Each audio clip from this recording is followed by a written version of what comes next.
Okay, so I'll talk about small value parallel repetition, and this is joint work with Mark Braverman. So let's start with the definition of two prover one round games.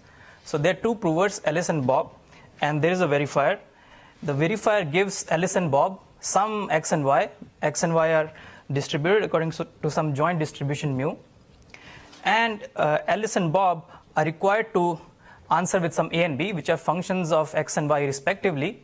And these x and this a and b should satisfy some predicate v. Okay, so there's some predicate v on x, y, a and b, and they win the game if this predicate is satisfied. Okay, and we say so the value of the game is the maximum over these strategies of Alice and Bob. So maximum over these functions a and b of the probability of winning the game. Okay, so this probability is over the distribution mu.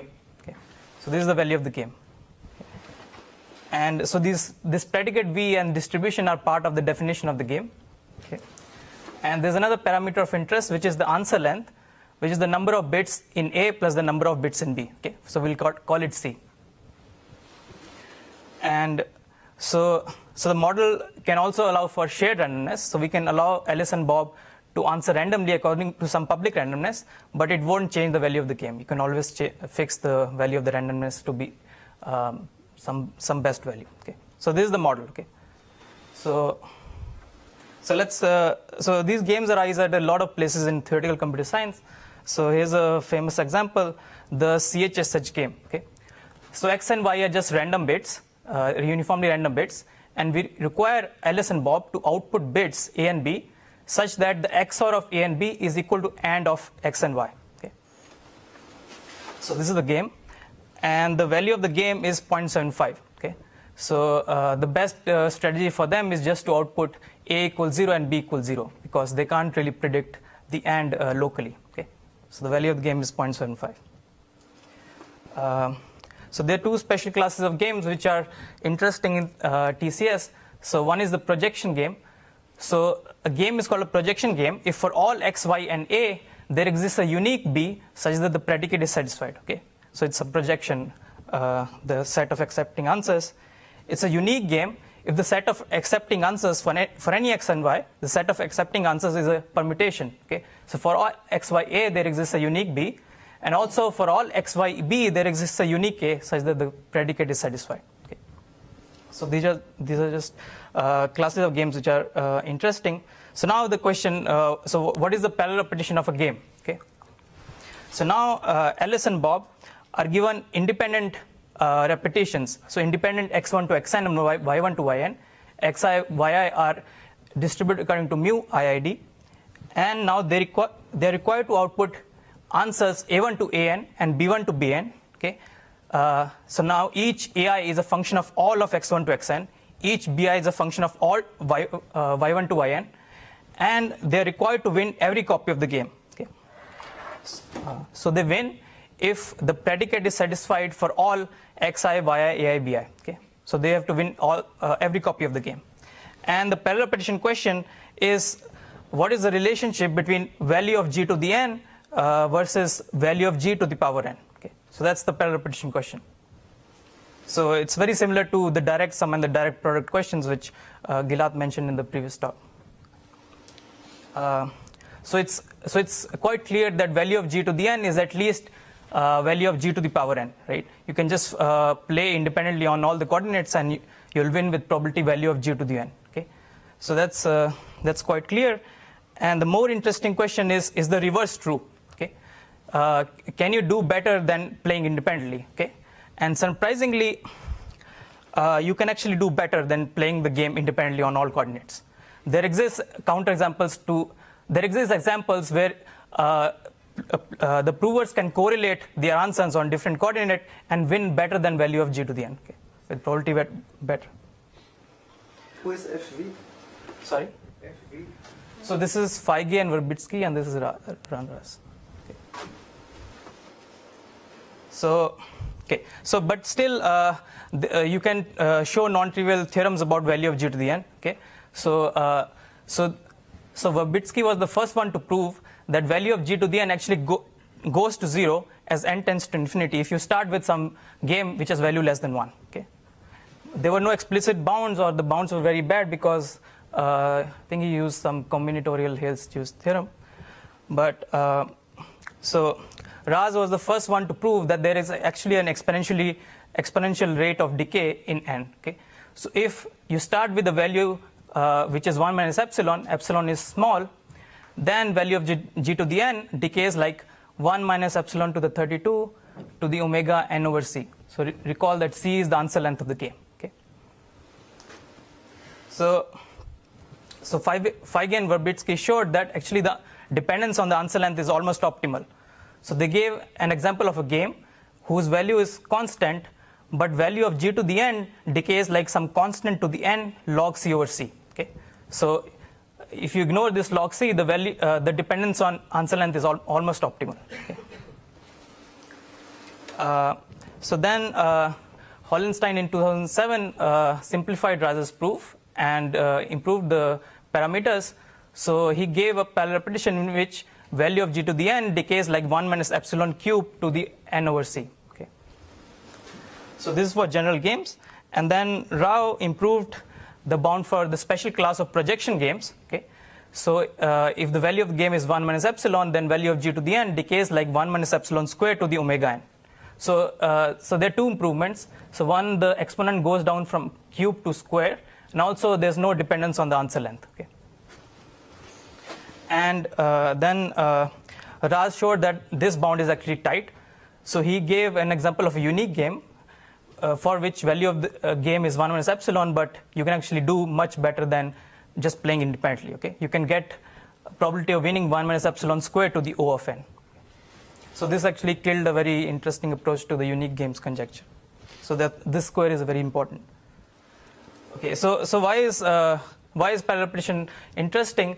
So the most interesting application is the PCP amplification. Okay, so the PCP theorem says that given, so it can be said in this manner. So given a game, it is NP hard to decide if the value of the game is 1 or if it's at most 0.99. Okay, and so just by parallel repetition, you can actually amplify this gap. So now it's NP hard to decide if value of the game is 1 or if it is at most delta for any constant delta. Okay, you can just repeat this game log 1 over delta times and you get this theorem for free. Okay. And this is the starting point for many optimal NP hardness results in the literature. Okay. And so there are many other connections of parallel repetition to the unique games conjecture, to the area of forms, Bell inequality violations, and etc. So I won't go into these connections. Okay. So I'll come to the small value regime. So if you look at all these previous parallel repetition theorems, they work in the regime when the value of the game is close to 1. Okay. So what if the value of the game to start with is something very small, which is subconstant? Okay. So these theorems still give you some decay which is like 2 to the minus n, not like delta to the n. Okay. So Dinur and Storer were the first ones to prove such a theorem. So if G is a projection game and value of the game is delta, which is some subconstant, then value of g to the n actually decays like delta to the omega n. Okay. This is what you would hope. So they use this to obtain optimal NP hardness for approximating set cover. So you can approximate set cover within an approximation ratio of log of n, and approximating it to within 1 minus epsilon of log of n is NP hard. Okay. So this gives you that. So this is for projection games, and so this was open for the small value parallel repetition question was open for general games, and this is the main theorem of the talk. So we prove that if G is any game and value of G is delta, delta lies between half and 1 over 2 to the c, where c is the answer length of the game, then value of g to the n is at most this weird quantity delta to the n log 1 over delta over c. So you're off from perfect parallel repetition by this factor of log 1 over delta over c. Okay. So this assumption delta is at least 1 over 2 to c is very natural, because if for all xy there exists some winning a and b, some winning answers, then the players can randomly choose the answers, and win. Okay. Yes. So does the example of Feigen and Berditzky also imply n over c must be in the exponents here? Yes. Oh, yeah. So I'll come to that. So so the bound is tied actually up to constant factors. So you don't have this discrepancy of log. So this log 1 over delta is something that comes in the example. Yeah, and in the regime where delta is smaller than 1 over 2 to c, you can, by a simple reduction, you can get this theorem, because the region where the game is unwinnable, it really tensorizes very nicely, right? When you can't win the game, it just tensorizes. Okay, so this is the theorem. There's no direct application of this result yet, but it's more about the techniques. So our proof gives a very general framework for proving parallel repetition theorems, and using this framework you can recover all the previous parallel repetition theorems of Hohenstein, Rao, and Dinur and Stoyer. Okay. So these proofs also work in the high value regime. For the protection case, you get rid of C also? Yes. Then you just get N over C? No. You just get it, yeah. So you can also get the projection game. So you have to modify the proof a bit. Okay, so this is the theorem. Now let me talk about the proof overview. So let's fix the strategy for g to the n. Okay. So and I'll denote the event of winning in all coordinates by w. Okay. So what we want to prove is if probability of w is too larger than the bound we want to prove, then you can use this strategy for g to the n to design a too good to be true strategy for g. Okay. So you can design a strategy for g which wins with probability greater than delta, which is a contradiction. Okay. So this is the approach, and the most natural thing to do is, so you get your inputs x and y for a single copy of the game, and you embed these inputs into some random coordinate I. You sample rest of the coordinates according to some appropriate distribution, and you run the strategy for g to the n. Okay, and you output whatever the strategy outputs on the ith coordinate. Okay, so just embed your input into a large strategy for g to the n. So this is the strategy. Okay, so let's look at the first thing one would try. So you set the input in the ith coordinate to small x and small y. These are inputs you receive. You sample the rest of the coordinates according to mu, just IID. Okay, and then you answer according to the then you run the strategy for g to the n and answer whatever it answers on the ith coordinate. Okay, so now the problem with this strategy is that probability of winning in this could be very tiny, right? So we have no guarantee on. So the only guarantee we can give is that since you win on all the coordinates with some tiny probability, this strategy also wins on the ith coordinate. Okay, so the best bound we can give on this is probability of w, which could be exponentially small than what we want. Okay, so somehow we want to zoom into this event w. Okay, so you want to move into a world where everything is conditioned on w. Okay, so in other words, on the ith coordinate you receive inputs x and y, and you want to output the answers ai and bi conditioned on w. Okay, once you condition on w, you win with probability 1. Okay, by definition, and you want to sample from this distribution approximately. Okay, so that's what you want to do. And one way to do this is the following: you set your inputs to on the ith coordinate to small x and small y. You sample the rest of the coordinates conditioned on small x, small y, and w. Okay, and then you output whatever your strategy outputs on the ith coordinate. So this would achieve this. But the problem now is that we don't know how to sample from this weird distribution. So no one has complete knowledge of this distribution, because Alice only knows x, Bob only knows y. So no one actually knows this distribution. You don't know how to sample from this. Okay, so that's the main problem with this. Okay, so now, so the real approach is something which interpolates these two. Okay, so you set your inputs to x and y. Now you don't actually sample all the rest of the coordinates. There exists some random variable r. I'll describe this explicitly. You sample that random variable r conditioned on x, y, and w. Okay, and you locally now Alice and Bob output according to the answer of the strategy condition on this random variable n x, and the bi condition r and this y. Okay. So this is like the actual strategy which works. So for this to work, the properties of R that you want are the following. Okay. So you want that the distribution of R conditioned on x, y, and w should be approximately the same as the distribution of R conditioned on x and w, approximately the same as distribution of R conditioned on y and w. Okay. So that Alice and Bob individually have the appropriate knowledge to actually sample from this joint distribution. Okay. This is the least thing you want. Okay. So this is point number one. Point number two is that R should break the dependency between AI and BI, right? Because here you're outputting something local. For this strategy to have some global sense, this should hold true, right? R should break the dependency. Otherwise, this doesn't make any global sense. The third point is that R should break the dependency between the event W and the random variables AI and BI, right?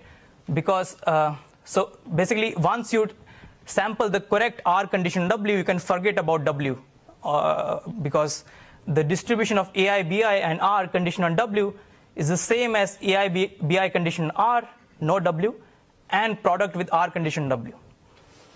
So once you sample R condition W, you can forget about W. Okay.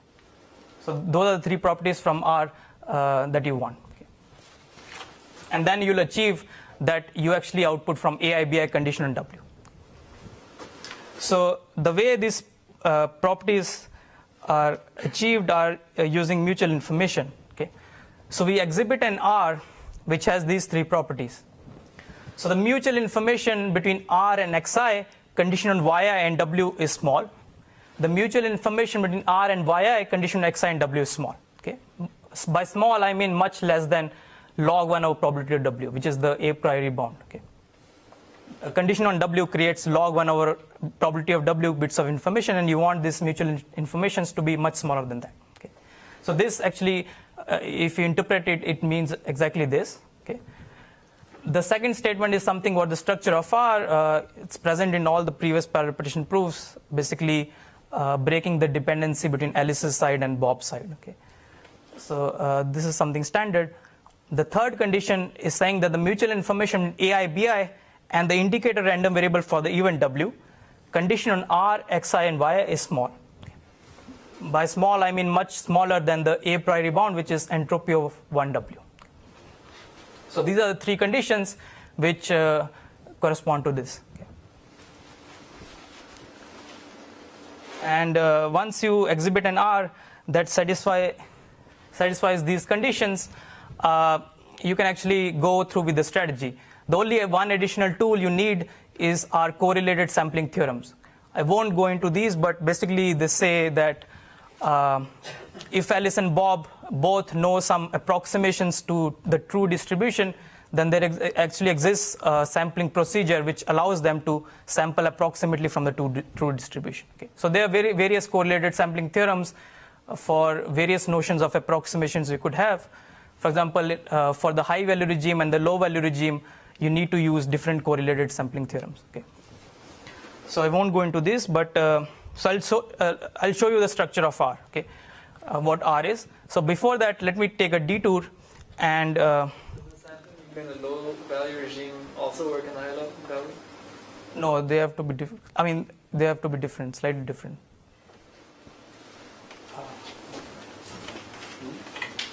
Okay. So before it's showing you the structure of R, let me show you how conditioning can help keep the mutual information low. Okay. So let M Z1 to Zn be arbitrary correlated random variables with the entropy of M bounded by K, which is much less than N. Okay. Then the mutual information between M and Z1 to Zn is at most the entropy of M, which is at most K. Okay. So now you would believe that if M has very small compared to N information about all of Z1 to Zn, then the information M has about a typical Zi is very small. Okay. So what is the way to formalize this intuition? So we have this. So mutual information M and Zi may not be typically small, right? Because, for example, you could have that all Z1 to Zn and M are equal to, let's say, a random bit. Okay? But this will be small with some appropriate conditioning. Okay? If you condition on some subset of the Zi's. Okay? So let me show you what the appropriate conditioning is. So let small s be a random number from 0 to n minus 1. Let I be a random number from 1 to n, random index. And let capital S be a random subset of little s coordinates from n minus I. Okay. And if you condition on Zs, the mutual information M and Zi is actually small. So the expected mutual information between M and Zi conditioned on Zs is at most k over n. Okay. So this is what you would expect. So let's prove this. It's a 3-line proof. So here's a different way to view this distribution of I and capital S. You choose a random permutation pi of 1 to n. You again choose, this step is the same. You choose small s to be random in 0 to n minus 1. And you set capital S to be pi, this should be small s. You set capital S should be pi 1 to pi s and I to be pi s plus 1. Okay. So this distribution is identical to the previous distribution, but now you can use the chain rule. So expectation of this mutual information is the mutual information M and pi s plus 1 conditional Z pi 1 to pi s, and then using the chain rule, this gives you what you need. Okay. Then you can combine this using the chain rule and then bound this by the entropy of M. Okay. So just using the chain rule, this gives you a very strong statement. So keeping this in mind, let's look at the structure of R. Okay. So this R is inspired by the previous parallel representation proofs of Raz, Holenstein, and Rao, and also by the proofs of the direct product theorems in communication complexity, specifically this paper of Braverman, Rao, Weinstein, and Yehudev. Okay. So we have these questions x1 to xn and y1 to yn. Okay.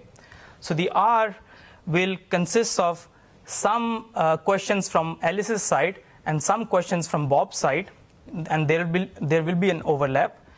In this overlap, we will also sample some of the answers of the strategy for G to the n. We'll sample some AS and BS. Okay.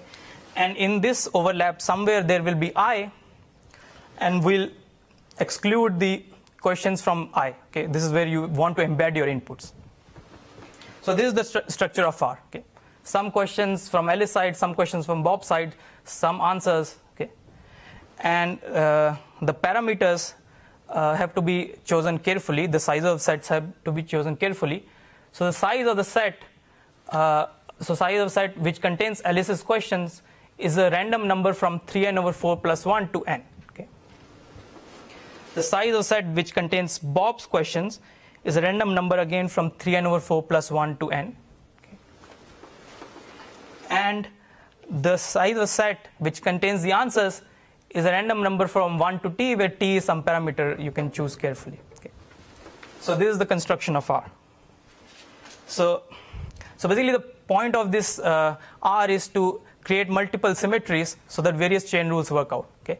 So for example, the fact that we chose the size of set of x's to be random allows you to argue that the mutual information R and xi condition yi and w is small just by the chain rule. And you chose this answers to be a random set. This allows you to prove that the correlation between 1w and the answers in the ith coordinate is small, because once you condition on the answers, you can now apply the chain rule over the answers. Okay. So that's the point of this R, and choosing this R is actually already 75% of the solution. The rest 25% is I guess correlated sampling and checking that these chain rules actually work out. Okay. Yeah. So that's all I'd say about the proof.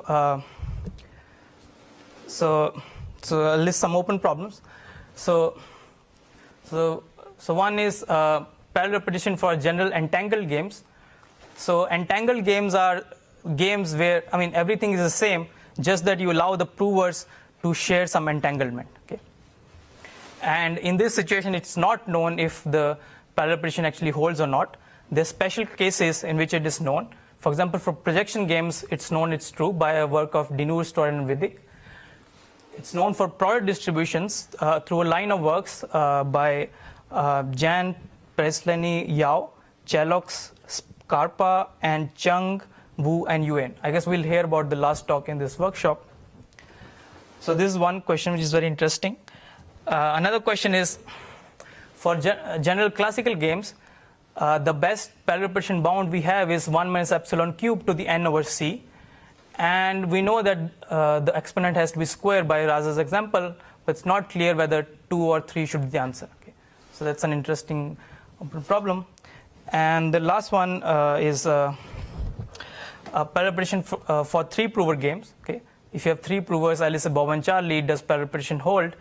And so this seems to a very hard question, also related to whether information complexity can be made to work in the multi-party communication setting.